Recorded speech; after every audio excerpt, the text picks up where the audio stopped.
The gallery breach, the hidden vulnerabilities in world-class art security. What if the very walls designed to protect the world's most valuable art were actually the reason it was stolen? In the world of high-security galleries, there is a constant, invisible friction between aesthetic design and per-meter integrity. We have been taught to admire the open floor plans and sweep siding of modern museums, but through the lens of a forensic audit, these aren't design features. No, not at all. They are tactical advantages for a breach. Today, we are dissecting the architecture of history's greatest heists. We are deconstructing the spatial failures that allow shadows to become getaway routes. By the end of this audit, you won't just look at a gallery as a place for art. You will see it as a map of hidden vulnerabilities. We are exposing the friction where beauty meets the blind spot. Spatial failures, blind spots, and sightline gaps. Security is often as an afterthought, or you could say it, security is often thought as an afterthought. Something you bait onto a finished building. But a true audit reveals that the architecture itself often dictates the success of a breach. Look at the flow of standard high security galleries. Architects prioritize the visitor's experience, creating long, unstructured hallways. While this is beautiful for the public, it creates sightline gaps. The specific angles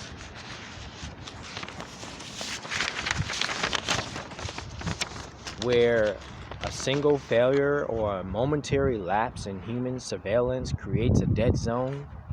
Using a logic similar to the 71 method, we map the sensor density of these rooms.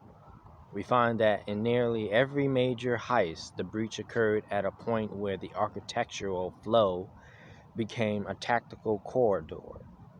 When the layout is predictable, the getaway is pre-planned. Again, when the layout is predictable, the getaway is pre-planned.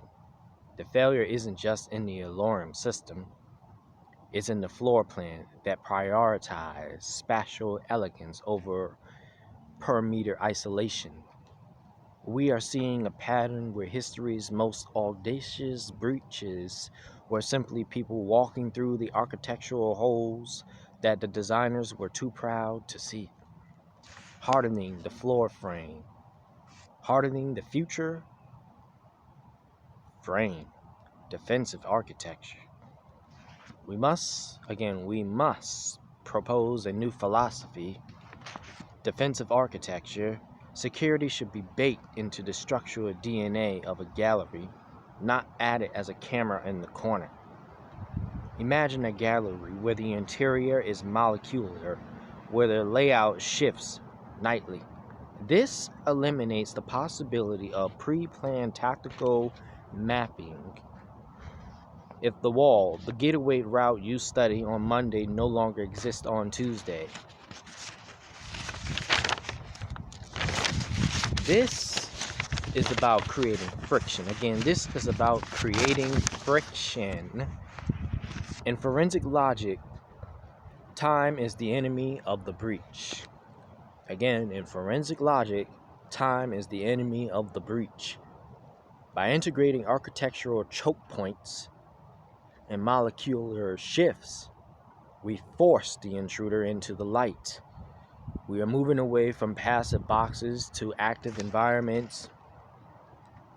This is the evolution of the audit, moving from crude physical force to a sophisticated understanding of how light, space, and movement can be weaponized against those who seek to exploit them.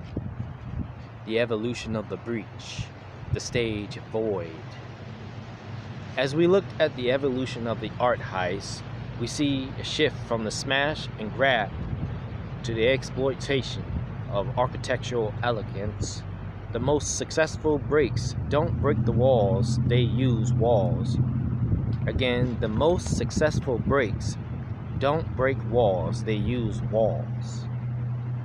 This leaves us with a void in our trust of these institutions. If a world-class gallery can't secure its physical space because it's too focused on its aesthetic image, what does that say about the legitimacy of the history they house? We must question every frame and every full floor plan. Once you see the hidden vulnerabilities under the paint and behind the drywall, you realize the most dangerous part of a museum isn't what's missing, it's the architectural that is allowed to disappear. Stay logical and keep auditing the map. Audit complete.